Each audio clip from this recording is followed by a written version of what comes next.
दोस्तों, जब हनुमान जी लंका से सीता का पता लगा कर आते हैं तो सुग्रीव कहते हैं, प्रभु हमारी सेना को समुद्र के उस पार आप पहुंचा दीजिए, फिर हमारी सेना इतनी ताकतवर है कि उन राक्षसों को कुछ ही दिन में समाप्त कर देगी। दोस्तों, अगर वीडियो अच्छा लगे तो चैनल सब्सक्राइब करना। वीडियो में आगे बढ़ते हैं।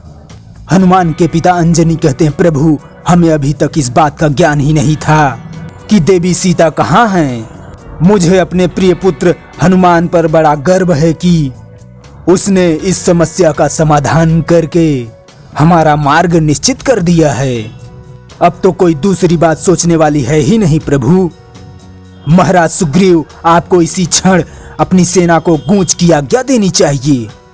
आपने जो श्री राम को वचन दिया है उसे पूरा करने में एक पल की भी देरी नहीं होनी चाहिए। एक बानर कहता है, मैं परमवीर केसरी से पूरी तरह सहमत हूँ। महाराज को दिए हुए वचन को निभाना हम सबका प्रथम कर्तव्य है, उसमें अब देरी क्यों।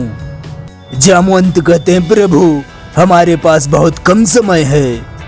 रावण ने माता सीता को केवल 1 महीने की अवधि दी है। हालांकि नल कुबेर के श्राप के कारण भगवती सीता के सतीत्व का खंडन नहीं करेगा, परंतु वो क्रूर रावण 1 महीने के पश्चात देवी सीता की हत्या अवश्य कर सकता है। इसलिए तनिक भी विलंब करने से हमारा सारा अभियान विफल हो सकता है। तब सुग्रीव कहते हैं, युद्ध में विजय पाने के लिए सर्वप्रथम सेना में एक उत्साह का होना आवश्यक है। तो आप सबके उमंग और उत्साह को देखकर मेरा हृदय हर्ष से भर उठा है। हे रघुनंदन, आप बुद्धिमानों में श्रेष्ठ हैं और समस्त शास्त्रों के मर्मज्ञ हैं। आप अस्त्र और शस्त्र विद्या के पूर्ण ज्ञाता हैं। आपको ऐसे ऐसे दिव्य अस्त्रों पर पूर्ण अधिकार है जो संसार में और किसी के पास नहीं है।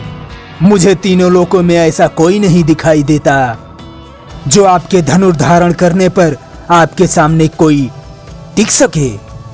अतः हम सबकी सम्मति ये है, हमारी सेना के सेनानायक प्रभु आप ही होंगे। हम सब आपके मंत्रियों की भांति आपके सहायक होके आपके ध्वज की छांव में युद्ध करेंगे। मैं आपको विश्वास दिलाता हूँ, ये हमारे बानरों और भालुओं की विशाल सेना बड़ी पराक्रमी है। हमारे वीर युद्ध में बड़े सूरवीर हैं। संग्राम में शत्रु उनका कभी पीठ नहीं देखता। ये इच्छानुसार रूप धारण करने की विद्या भी जानते हैं। आप एक बार केवल इन्हें सागर के उस पार ले चलिए, फिर इन शक्तिशाली वीरों के द्वारा लंका की समस्त सेना का विनाश हुआ ही समझिए।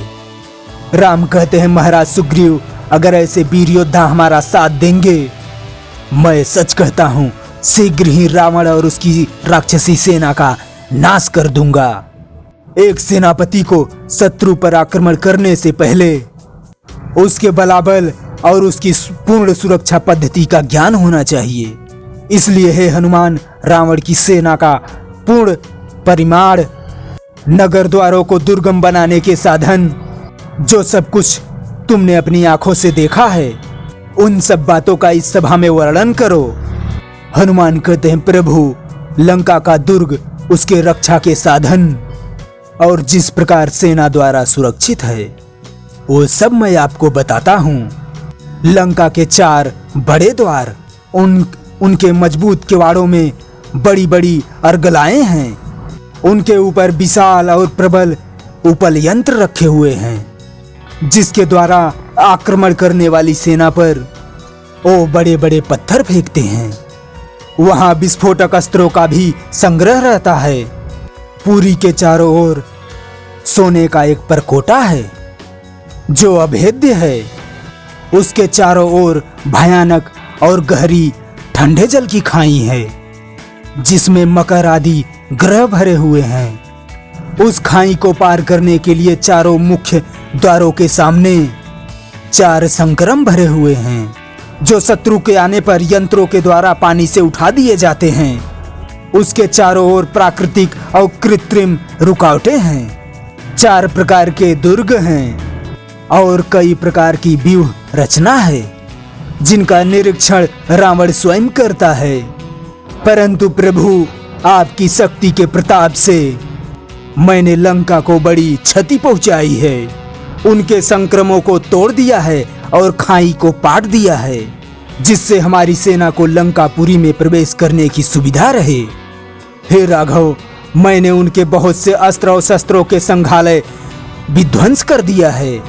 अब आप उचित मुहूर्त में सेना के प्रस्थान की आज्ञा दें। राम कहते, हनुमंत, रावण की नगरी में जो तुमने साहस और पराक्रम दिखाया है वो कदापि देवताओं से भी संभव न था।